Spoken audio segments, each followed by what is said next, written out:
ಎಲ್ಲರಿಗೂ ನಮಸ್ಕಾರ. ಹೊಸ ವಿಡಿಯೋಗೆ ಎಲ್ಲರಿಗೂ ಸ್ವಾಗತ.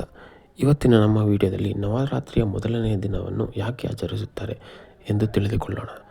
ನವರಾತ್ರಿಯ ಮೊದಲನೆಯ ರೂಪ ಶೈಲಪುತ್ರಿ ದೇವಿ. ಶೈಲಪುತ್ರಿಯು ನವದುರ್ಗಿಯ ಮೊದಲನೆಯ ರೂಪ.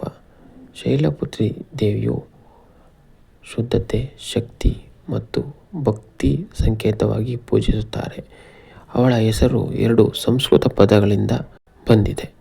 ಶೈಲ ಎಂದರೆ ಪರ್ವತ ಮತ್ತು ಪುತ್ರಿ ಎಂದರೆ ಮಗಳು. ಹೀಗಾಗಿ ಅವಳನ್ನು ಹಿಮಾಲಯದ ಮಗಳು ಎಂದು ಪೂಜಿಸುತ್ತಾರೆ. ನಂದಿ ಎಂಬ ಬಿಳಿ ಗೂಳಿಯ ಮೇಲೆ ಸವಾರಿ ಮಾಡುವ ಅವಳು ತನ್ನ ಬಲಗೈಯಲ್ಲಿ ತ್ರಿಶೂಲವನ್ನು ಮತ್ತು ಎಡಗೈಯಲ್ಲಿ ಕಮಲದ ಹೂವನ್ನು ಹಿಡಿದುಕೊಂಡಿರುತ್ತಾಳೆ. ಇದು ಶಾಂತತೆ ಮತ್ತು ದೈವಿಕ ಶಕ್ತಿಯನ್ನು ಪ್ರತಿಬಿಂಬಿಸುತ್ತದೆ.